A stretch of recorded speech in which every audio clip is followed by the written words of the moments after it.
Steve Harvey gave him one warning. Hay ignored it. What happened next? Nobody saw coming the moment he pushed back. The whole studio shifted. Nobody in that room was ready for what came out next. It was already on thin ice before the first question was answered. That part matters. Because what happened in Studio 29 at the CBS Television City Complex on a Thursday afternoon in October of 2021 has been described in a dozen different ways by the people. Who were there?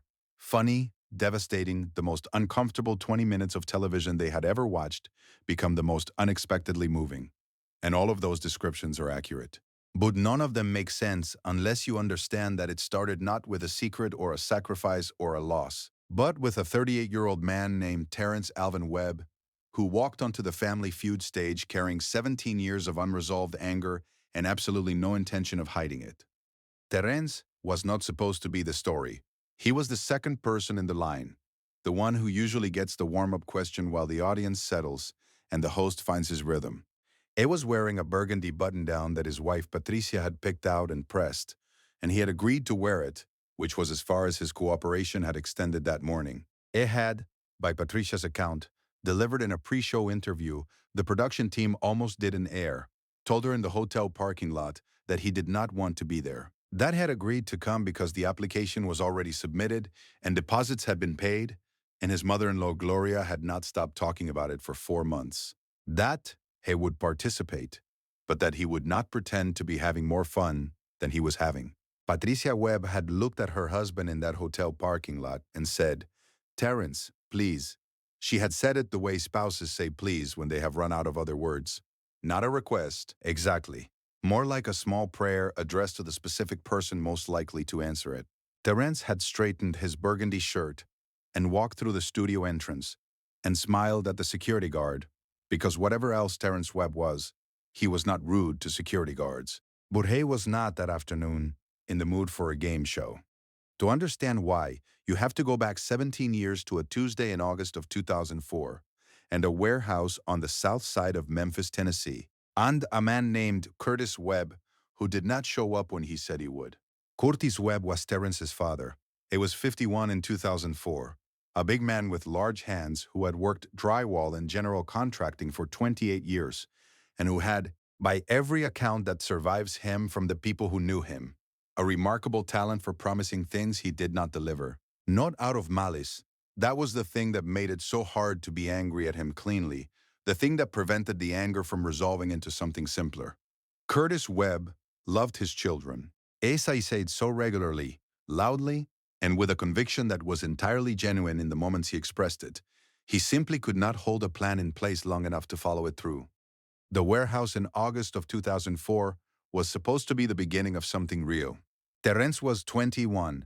He had spent the summer working alongside his father on a commercial renovation job, learning the trade from the inside the way Curtis had promised he would teach him. Not from a manual, not from a course, but from the actual work, the measurements and the mud and the way you read a wall before you touch it. They had talked that summer about going into business together.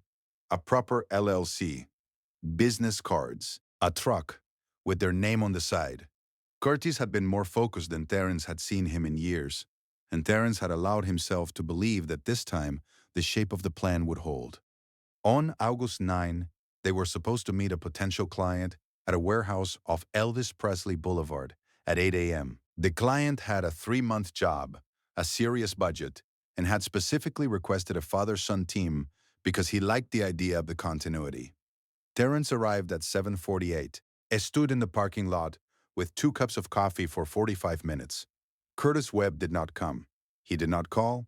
He did not send a message. He simply did not arrive. The client gave the job to another crew.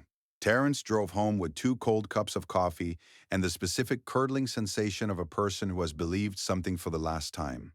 Curtis showed up at Terrence's apartment that evening with an explanation that was probably true and completely insufficient, and Terrence listened to the whole thing without interrupting, which was worse than if he had argued. And then he said, "I'm done." And he meant it in every way a person can mean a thing. And for the next 11 years, Curtis Webb and Terrence Webb occupied the same city and the same family gatherings and the same Christmas tables and did not have a real conversation. Terence built his own contracting business without his father's name on the truck. He was good at it. It was, by 2021, running a 17-person operation with a reputation in the Memphis metro area that had taken him 15 years to build one job at a time. He had married Patricia in 2009. They had two daughters, Zola, 11, and Imani, 8, who were standing in the Okafor family line that October afternoon in matching yellow cardigans that Patricia had also picked out and that Terence had also not objected to because he was not. Whatever else, petty about cardigans. Curtis Webb had died in March of 2020, 14 months before the taping. He had died of a cardiac event on a Sunday morning, alone in his apartment. And Terence had learned about it from a cousin's text message at 6:47 a.m. He had sat on the edge of the bed and read the text and then sat there for a long time without waking Patricia. And whatever he had been feeling, he had put somewhere he had not yet located. He had gone to the funeral. He had spoken to relatives he hadn't seen in years. He had stood at the graveside and stared at the casket and felt more than anything else robbed, not of the man exactly, but of the argument he had never finished, the conversation they had never had, the reconciliation that had remained structurally possible for 17 years and had now become permanently impossible. He had come home from the funeral and gone back to work the next day. Patricia had not pushed. She had learned over 12 years of marriage where the places were that she could reach and where the places were that she could not, and she had stationed herself at the reachable edges and waited. The Family Feud application had been her idea, a distraction, something that would require Terence to be present and loud and competitive, which were the conditions under which he was most reliably himself. She had filled out the form in February and told him about it in March, and by October, when the call came through, Curtis Webb had been in the ground for 19 months, and Terence had not yet cried. Steve Harvey got to Terence 40 seconds into introductions. "What do you do for a living?" Steve asked. "Contracting," Terence said. "Drywall renovation. Got my own business." "You build things for a living," Steve said, with the particular approving nod he reserves for people who work with their hands. "I fix things," Terence said. "There's a difference." Steve raised an eyebrow. The audience laughed. The eyebrow was a question. "Building something from scratch is easy," Terence said, and his tone was conversational, but carried an undercurrent that was something else entirely. Something that had nothing to do with contracting. Anybody can start from nothing. The hard part is walking into something broken and figuring out what's worth saving. The studio went quiet in a particular way. Not yet the big silence, but the small attentive silence of a room that has picked up a frequency it wasn't expecting. Steve looked at him for a moment. "I'm going to remember that," he said. "Let's play the feud." The warning came 8 minutes in. The game was moving fast, and Terence was competing with a focused intensity that made his daughters laugh and his mother-in-law Gloria clutch her purse with both hands. It was good. Quick on the buzzer, accurate under pressure, the kind of competitor who gets quieter rather than louder as the stakes rise. The opposing family, the Castellanos from Phoenix, 4 siblings and a cousin, warm and fast and deeply competitive, were matching the Webbs point for point. On the 4th exchange, Steve asked, "Name something people do to avoid a difficult conversation." Terence buzzed before the question was fully out. "Work," he said. "You just work. You stay busy. You make yourself too tired to talk." Steve looked at him. "Is that experience talking?" "Yes," Terence said, and left it there. The board lit up. Number 3 answer. The audience applauded. Steve stepped a half-step closer to the podium. He kept his voice easy, but something in it had shifted slightly. The shift from performance to attention. "You doing all right?" he asked. "I'm fine," Terence said. "You sure? Because you've got something on you today, and I'm not sure it's about the game." The studio fell completely silent. "I said I'm fine," Terence said. Measured, flat, the tone of a man who has been fine for 19 months through an act of sustained will. Steve Harvey looked at him for a long moment. Then he said quietly but clearly enough for the room to hear, "All right, I'm going to leave it alone, but I want you to know, if it comes up, we're going to deal with it. Not skip it. Deal with it." Terence nodded once. His jaw was set. He had been warned. Everyone in the studio had heard the warning. And Terence Alvin Webb, Who had built a 17-person business on the principle that the hard part was walking into something broken, looked directly at Steve Harvey and said nothing further, which everyone in that room correctly understood to mean, "We'll see." That was the warning. A ignored it 11 minutes later. The game had reached fast money. The web's up by enough to play for the full price. And the energy in the studio had the particular bright edge of a room about to witness something conclusive. Patricia played the first half, composed, sharp, scoring 138 points in what her daughters would later describe as the most impressive thing they had ever seen their mother do, which was a high bar because Patricia Webb had been doing impressive things quietly for 12 years. Terence stepped up for the second half. Steve gave him the rules. The timer appeared on the board. Terence rolled his shoulders once, the specific small motion of a man organizing himself before something that requires everything, and nodded. The buzzer sounded. A moved through the first 3 questions with the clean efficiency of someone operating on pure instinct, not thinking, just answering. The way you answer when the noise in your head goes quiet enough for the right words to get through. 46 points after 3 questions. He needed 62 more. 4th question. Name something a son wishes he could tell his father. The studio fell completely silent. Terence stood at the podium and did not move. 5 seconds. The timer was running. 7 seconds. Steve Harvey took 1 step forward and stopped himself. 10 seconds. Terence's jaw moved. His hands, which had been loose at his sides since the buzzer, closed. "That I'm sorry," he said. His voice was level. "Barely. That I wasted time being angry instead of—" He stopped, pressed his lips together. "That I'm sorry." The board lit up. Number 1 answer. 38 points. The audience made no sound. Terence looked at the board for a moment. Then he looked at the 5th question and answered it in 2 seconds, and the buzzer sounded, and the numbers added up, and the Webb family had won, and it did not matter at all. Not even slightly. Not to anyone in that building. Steve Harvey did not go to the winner's mark. He did not begin the winner's celebration that the rundown sheet specified. He walked directly to the podium and stood in front of Terence Webb and said nothing for a moment. Then he said, "Tell me about your father." The studio fell completely silent again, the largest silence of the afternoon, the one that filled every corner of the room and pressed against the lights. Terence looked at Steve Harvey. He looked at Patricia, who had both hands over her mouth. He looked at Zola and Imani in their yellow cardigans. Zola with her arms wrapped around herself. Imani not entirely sure what was happening, but still enough to feel the weight of it. And Terence Webb, who had not cried in 19 months, who had worked himself past exhaustion and back to functionality and then past exhaustion again, who had stood at a graveside with his feelings locked in a place he couldn't name, who had walked onto a game show stage that afternoon with no intention of being anything other than fine. Terence Webb told Steve Harvey about his father.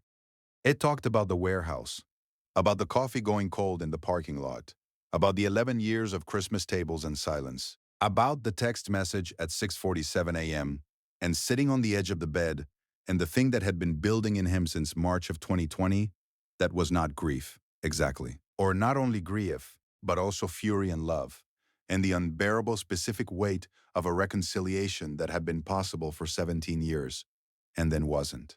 "I never told him I forgave him," Terence said. "I was going to. I kept thinking there was time." It stopped. There wasn't time.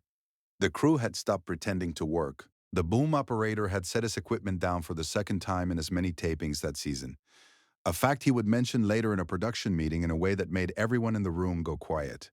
The stage manager was at her station with her headset half off, which was not in any protocol she had ever been trained on. But Steve wasn't done. He put his hand on Terence's shoulder and kept it there, and spoke in the low direct register he uses when the television has fallen away entirely, and there is just a man talking to another man. "A knew," Steve said. "I need you to hear me on this. Whatever you left unsaid, he knew, because the people who raise us know. They always know." He paused. "The anger doesn't cancel the love. It never did. Not for him, and not for you." The studio fell completely silent. "He knew you forgave him," Steve said. "He was just waiting for you to know it too." Terence Webb put his hand over his face. And the thing that had been locked in an unnamed place for 19 months came out of him in the middle of a game show stage, in front of 200 people and a full camera crew. And not a single person in that room looked away. Patricia crossed the stage and put her arms around her husband. Sola and Imani were right behind her. And Imani, 8 years old, not entirely sure what was happening, but entirely sure where she needed to be, pressed herself into her father's side and held on with both arms. Gloria, the mother-in-law whose 4 months of excitement about the application had gotten them all into that studio, stood at the end of the line and cried without making any effort to stop. She would say later, to anyone who asked, that she had not known what she was really applying for when she submitted those forms. She said she thought she was getting her son-in-law a fun afternoon. She sighed she had no idea she was getting him his father back. But Steve wasn't done. He stepped back and looked at the Castellano family, who had moved to the far side of the stage and were watching with the focused, respectful attention of people who understand they are witnessing something that has nothing to do with the score. Marcus Castellano, the eldest sibling, 52, a man built along the same large-handed lines as Terence, walked across without being invited and extended his hand. Terence took it. They shook hands, the way men shake hands when words are not the right instrument. Slow and firm, and Marcus said, "My dad too," and that was all. And it was enough. Steve turned to the camera. "I want to talk to everyone watching at home," he said. "If you have something unsaid, say it. I don't care how long it's been sitting there. I don't care how much pride is wrapped around it. Say it while you still can, because this man right here," he gestured toward Terence without looking away from the camera, "is one of the strongest people I have ever stood next to on this stage. And he will tell you himself, strong is not the same as finished. You can be strong your whole life and still have something left to say." He turned back to Terence. "I want to talk to you man to man. One more second." Terence nodded. "Your daughters are watching you right now." Steve's voice was quiet. "And what they saw today, their father standing up and telling the truth about something hard, that's worth more than any money on this board. That's the thing they'll carry, not the score." He looked at Sola and Imani.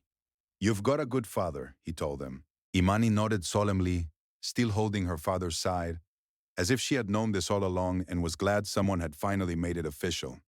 The episode aired 6 weeks after taping. The clip of Terence's answer to question 4, that I'm sorry, reached 9.1 million views in the first 24 hours, the second fastest single-day total in the show's history. By the end of the first week, it had accumulated 38 million views and had been covered by 41 media outlets across 16 countries. The hashtag number While You Still Can reached the national top 5 for 8 consecutive days. 3 months later, Terence Webb drove to the cemetery in Memphis where his father was buried and sat by the grave for an hour and a half. He did not tell Patricia he was going. He went alone, on a Sunday morning, early enough that the grounds were quiet. He brought 2 cups of coffee. He left one at the grave. 6 months after the episode aired, Terence's contracting company launched a paid apprenticeship program in Memphis for young men between 18 and 24. He named it the Curtis Webb Program. The inaugural cohort was 8 people. The second cohort, 6 months later, was 14. Terence teaches 1 session per cohort himself, not from a manual, not from a course, but from the actual work, the measurements, and the mud and the way you read a wall before you touch it. A year after the tapping, Sola Webb wrote a school essay about the person she admired most. She did not choose an athlete or a historical figure. She wrote about the afternoon her father stood in front of 200 people and told the truth about something hard, and how it was the bravest thing she had ever seen, and how she had decided she wanted to be that kind of brave too. Today, there is a photograph on the wall of Terence's office in Memphis, between his contractor's license and a framed invoice from his first solo job in 2006. It is a picture of Curtis Webb, taken sometime in the early 90s, standing in front of a half-finished wall with both large hands on his hips and a grin aimed at whoever was holding the camera. Terence has been asked about the photograph in interviews. He says the same thing each time. He was a good man. A who couldn't hold a plan in place. Then he pauses, the way his father used to pause before the next thing, and he says, "I got that from him too." The pausing. "I'm still working on the rest." There is a kind of anger that survives the person it was aimed at. It keeps living in you after they are gone. organized around a confrontation that can no longer happen, pointed at a door that is permanently closed. Terence Webb carried that anger for 19 months with the same disciplined competence he brought to everything else in his life. Neatly, invisibly, so well maintained that it looked from the outside like he had simply moved on. It came to the studio that Thursday afternoon in October with a burgundy shirt he hadn't chosen and a resistance he hadn't hidden and no intention of letting anyone see what was actually on him. He received one warning. He ignored it. And what happened next was not what anyone in that building expected. Not the producers, not the audience, not Patricia, not Steve Harvey, and not Terrence himself. What happened was that a door that had been closed for 19 months came open, not because anyone forced it, because someone stood in front of him and refused to look away. And the only thing harder than carrying something alone is being truly seen while you're doing it. It came to win a game show. He left having said the truest thing he'd said in nearly 2 years. In the parking lot afterward, Patricia told him that the burgundy shirt had been the right call. He agreed. Then he held her for a long time in the afternoon light outside Studio 29, with his daughters leaning against the car in their yellow cardigans, and none of them were in any particular hurry to be anywhere else. If you have something unsaid, this is your sign. Share this with someone who needs to hear it while there's still time. And if these stories find you every week when you need them most, subscribe and make sure you never miss one.